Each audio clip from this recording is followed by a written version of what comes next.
Hi, everyone. I am very, very pleased to have a very special guest today with us, Kathryn Crosweller.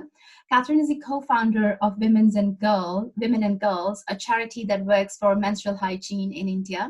She's also the president of Chippenham Chamber of Commerce and as well as a business development manager at Natural Numbers. So welcome, very, very warm welcome, Kathryn. Thank you so much for your time today. Thank you. It's lovely to be here. So Kathryn, let's get started. And how about you tell us a little bit about how did your journey start, with a Women and Girls charity, and what was really the motivation that made you, work on this? Okay, so it's a bit of a funny story, really, and it kind of happened by accident. So my dad has been running a charity since 1997. And they've done all sorts of things. They started with humanitarian aid trips to Croatia and the Ukraine and different places. Then they started meeting lots of people who basically wanted to do custom charity projects. So they did really random things, like they were asked to build a school in Zambia, but the approach was always about sustainability. So they said, sure, we'll build a school, but we can't have people coming for handouts every few months, so we're also going to build a farm next to the school, and then the farm will sustain it. So there was this theme of sustainability through everything they did. Eventually, they started doing water projects and toilet projects, and they were working in India, Kenya, and Sierra Leone. And then they started focusing more and more and more, and they ended up just doing toilets in India. So they'd kind of gone on this journey from being very wide and doing lots to not doing loads of things, just focusing on one thing and doing it really, really well.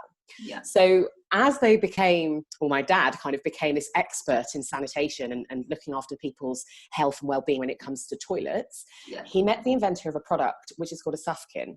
And so sufkin is like a reusable sanitary product, which is made from this incredible material that is not only reusable, so it's environmentally friendly. It's not only reusable, so it's cheap because it's a one-off payment rather than lots of ongoing payments.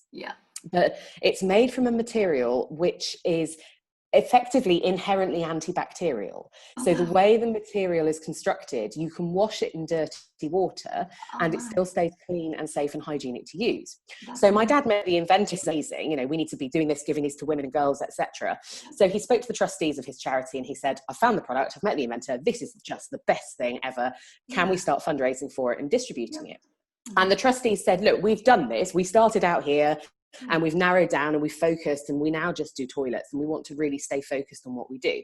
So he said, yeah, fair enough, no problem. So he spoke to me and he said, I found the thing. Here is the thing. This is what I want to do with the thing. Shall we just start a new charity? And I went, yeah, okay, why not? And so that's how Women and Girls. That is brilliant. Like that came about. So it's very accidental is probably the word, really. No, that is really nice. That's amazing. And the fact that your dad just didn't want to depend on anyone else, but just wanted to give it a go because he believed in the product so much. That's amazing. Exactly. Yeah. And when you started the work, how were your efforts received by the women and girls who were actually benefiting from this? So this was really interesting because, obviously having the connection with the work my dad's been doing, he's been working in India for years. So he's got all of these people all over the country that he's built relationships with.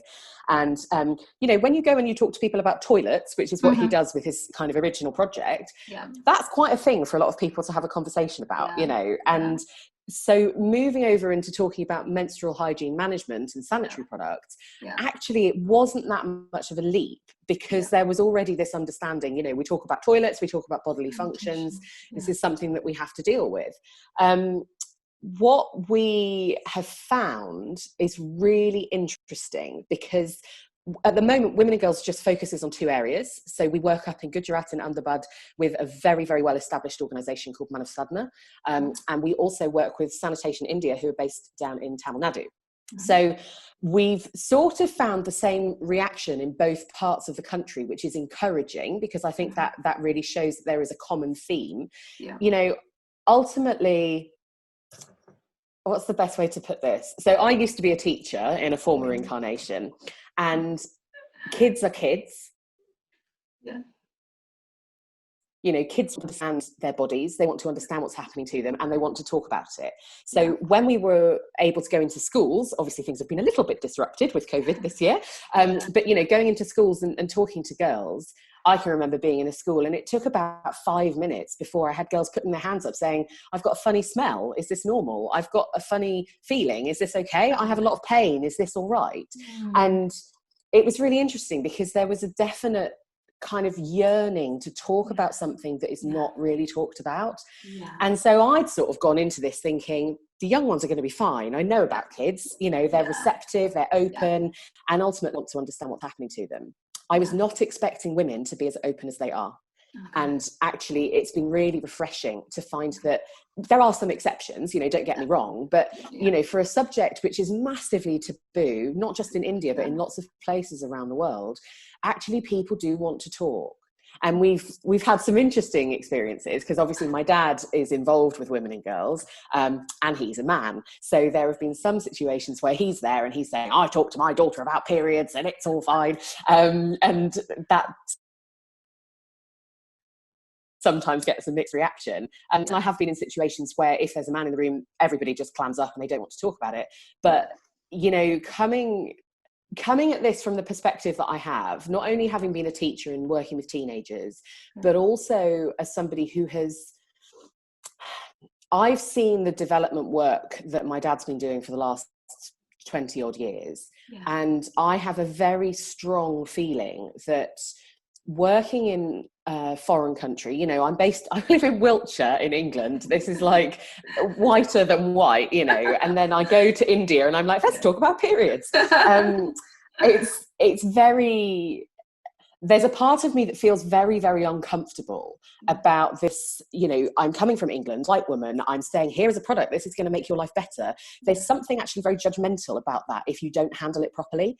And so it's very important to me that the people who are doing the distribution, the people who are doing the education are primarily Indian women from the communities where we're doing the work, because you can't, you know, you go in and you're like, oh, hi, I'm a foreigner, here's a thing, go and use it.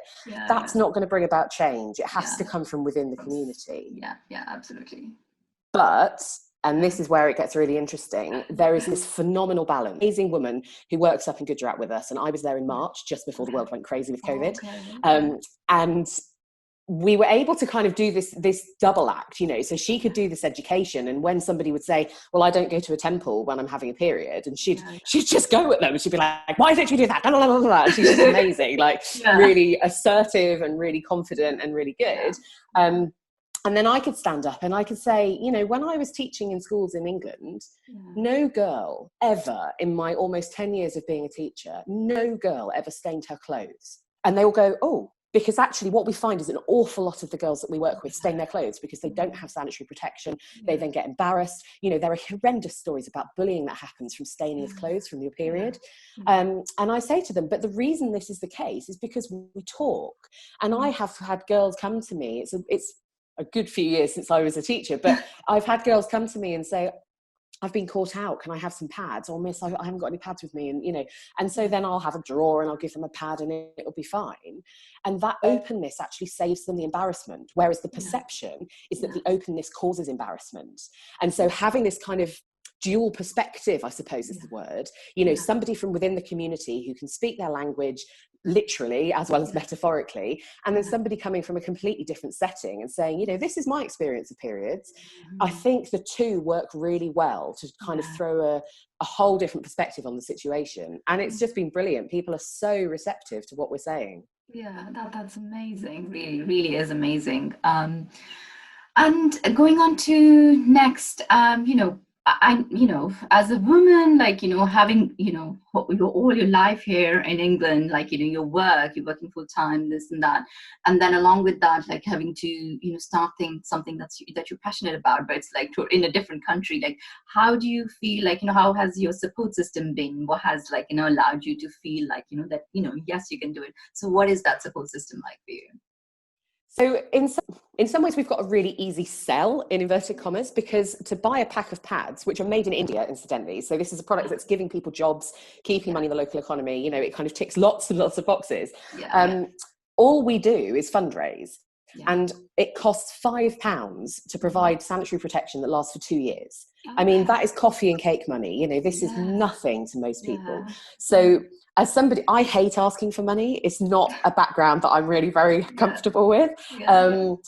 But coming from that whole, like, you know, this is not a huge, a really easy thing. It's a fiver, just blood. It's very, very simple. And people kind of get that. Yeah. On the other hand, it's really tricky because people don't like giving money. So what we've done, we've actually got little bunnies and I can show you, we've got little bunnies.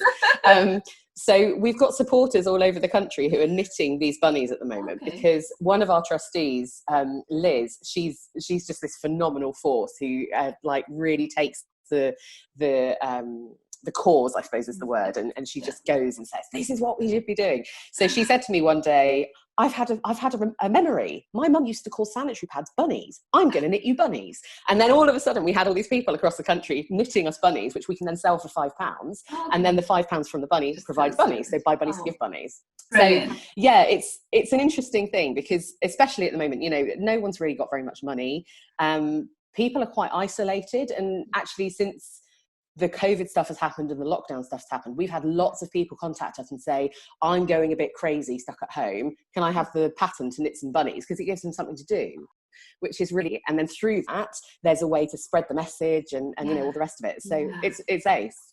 It is, yeah, I'm really, really impressed. So, you know, it's really, really nice that you're doing what you're doing.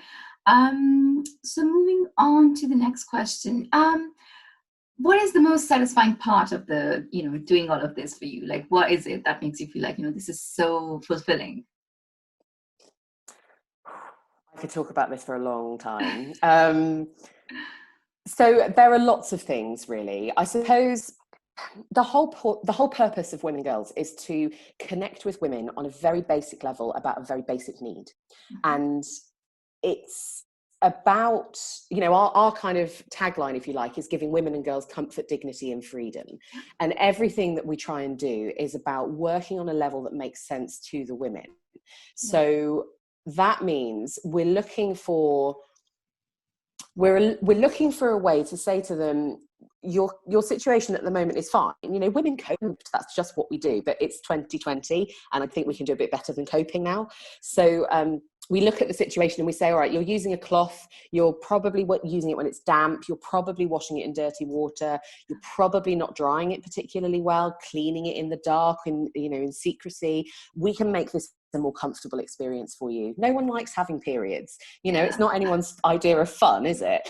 So if we can make it a more comfortable experience, then that's really rewarding, just on a very basic level. And, you know, the dignity thing for me is really, I've had conversations with people and, you know, you look at the stats, like 23% of girls drop out of school when they start having periods. And a third of girls in India don't know that there's a link between periods and fertility. You know, there's a massive lack of understanding of just the natural body and what it all means. But I think around that lack of understanding, there is also a fear. And there's a very serious danger for a lot of people because they don't know how to ask, they don't know how to seek help, they don't know how to kind of kick up a fuss, actually, sometimes. Sometimes you need to say, do you know what, I'm in a lot of pain and I'm really uncomfortable and this isn't okay. And I don't think there's any dignity there. But also, what we've ended up doing, we actually started with one product, which is the Sufkin that was the inventor that my dad met back in the day. And then we also discovered a product which is designed by a company based in Denmark, which has won loads of awards. It's called SafePad. And so what we're able to do is we're actually giving people a choice. Yes, we're giving them something for free, but we can say to them, here are two things. Which one of these things would you prefer based on your experience and your context? And to me, that gives dignity as well, because if you're having a handout, it's very easy to, you know, just go, oh, please, can I have it? You know, it's not very nice, is it? And if you can say, have some ownership here and feel like you're making a decision for your own improvement, your health, you know, whatever, that really gives people a sense of dignity. And so that's really rewarding. And then the other thing is the freedom. You know, if you're, I've spoken to women who use a cloth and they will throw it into a tree because they have so many beliefs about the dirtiness of menstrual blood. I've spoken to people who have no sanitary protection and they basically have to sit at home not moving for up to 5 days because they have nothing to cope with their period.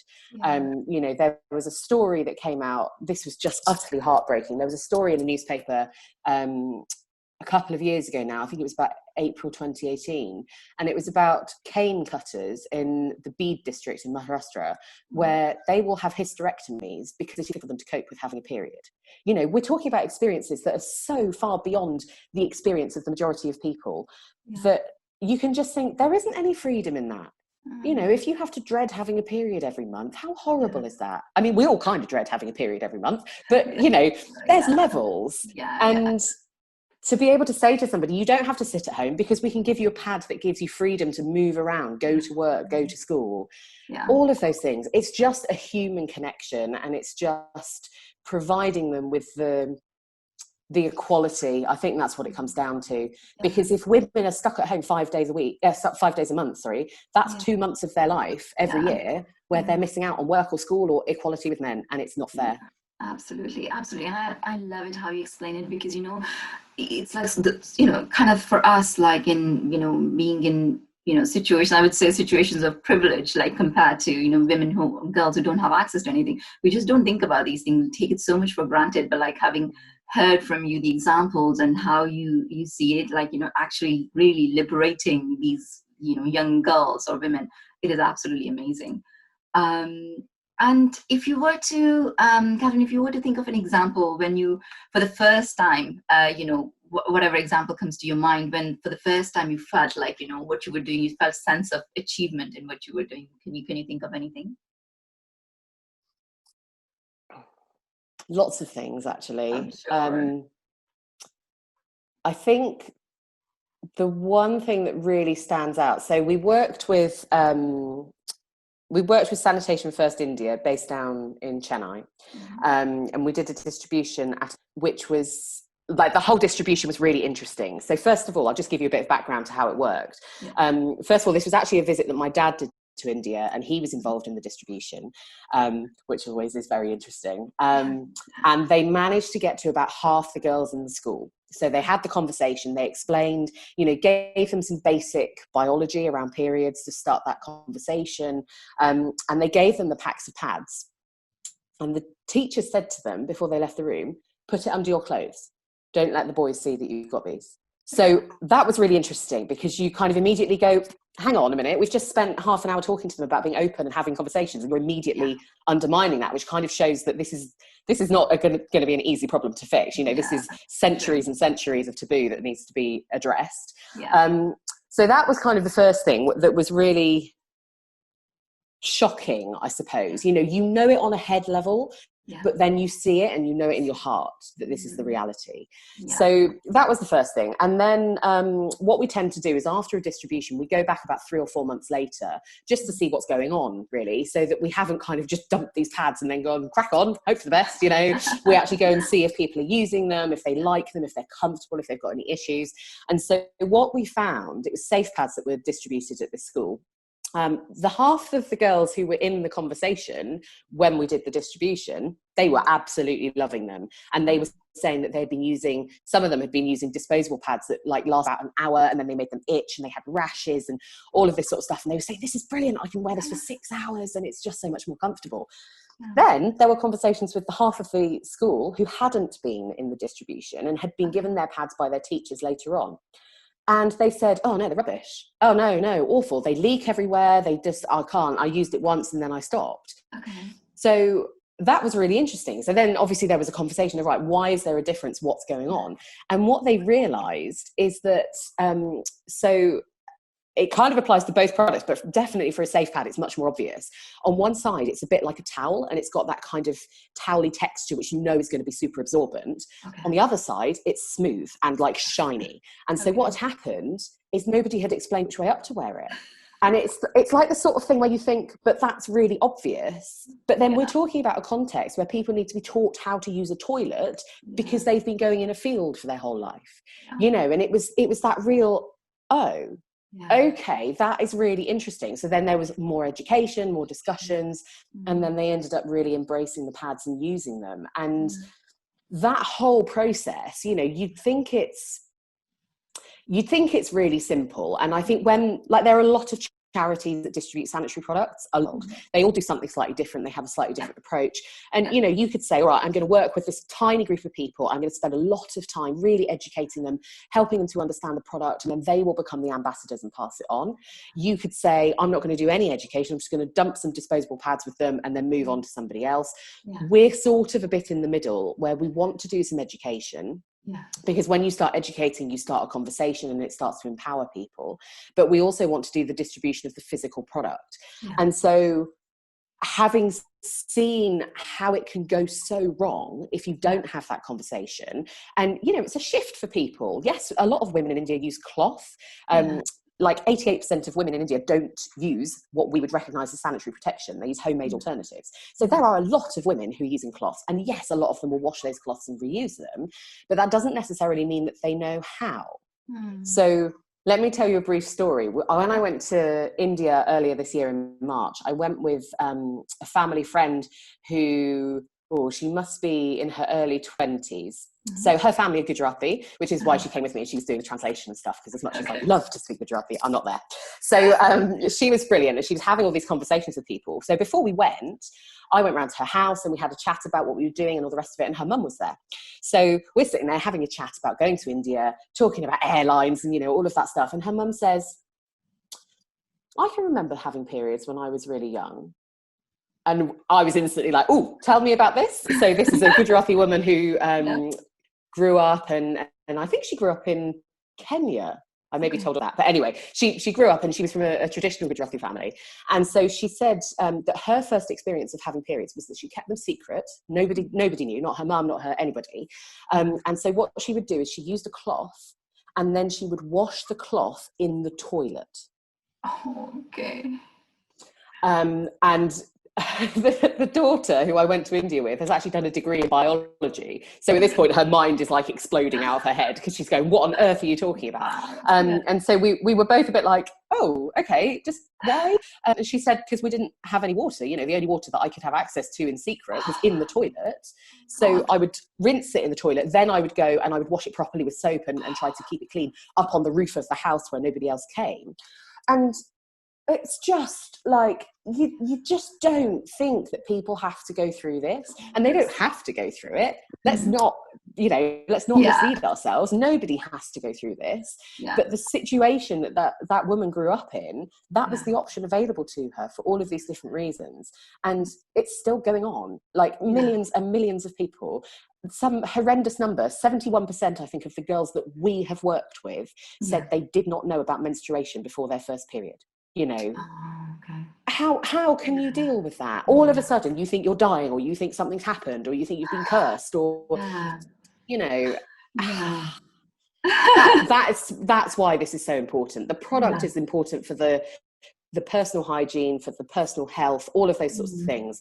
But actually there is so much more, because if you have women who have this experience, they think it's normal, they have daughters, their daughters have the same experience, and it goes on and on and on and on. And so by giving the product, which costs £5, you know, it's not a big ask, you are opening up a conversation, and you're starting to address all of these injustices. Absolutely. I mean, I actually grew up in India, and I went to school and college in India, and I know how much of a taboo it is. Like, I remember first time, I had there was this hush conversation here and there with your cousins, but nothing like, and not even at school. I went to a private Catholic school, and although we were supposed to be all these advanced, we were like really, open about things, but nobody would really talk about it. Like, we would have these chapters in our biology books about it, but it was just rushed through, So I hope the things have changed there now, and at least schools, like education system, is taking it more, more seriously and trying to, have more awareness. But otherwise, I felt like the first time I was like so embarrassed. I just didn't know what to do. I just didn't want to go anywhere.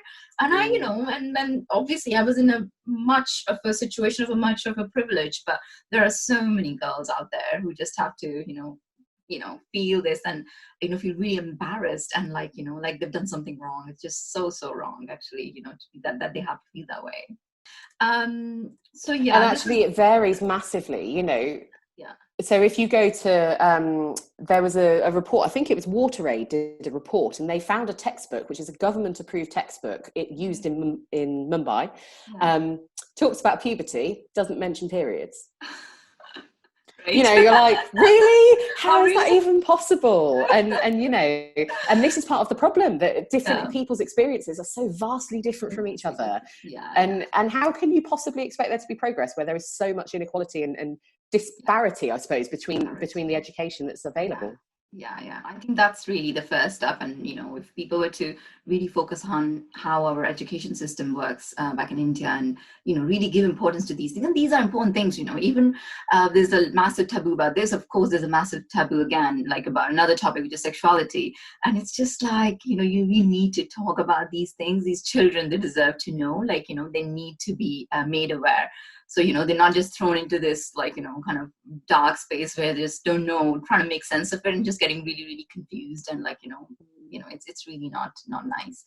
Well, it's been amazing, Kathryn, speaking to you. And I just like, you know, really loved the way you've explained everything, and the way you're, the way you look at these things and how you feel about it. And also like given me so much different perspective on the whole thing. And it's just, I can't say this enough, but like, it's amazing the work you're doing. And I'm so pleased that we could have you today. If you could help us understand and like tell us, how can people, if they wanted to, you know, of course, you said that, you know, with a small amount of donation, there's a lot that can be done. What else can people do? So, you know, just run through quickly, like, you know, what are the different things that people can do to help women and girls? So obviously donations is the biggest thing, because that helps us to do the work. Obviously we love our army of knitters who are making bunnies for us and raising loads of money that way.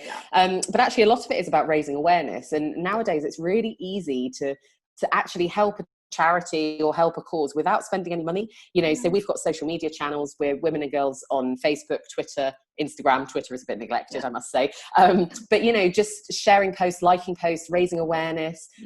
We've actually raised loads of money through lockdown. I was not expecting this, but from somebody who ran yoga classes, and she was running them for free and asking for donations for 5 charities. So we were one of the 5 charities that she chose. So instead of paying a class fee, people were then giving a donation to the work. So, you know, there's real creativity out there.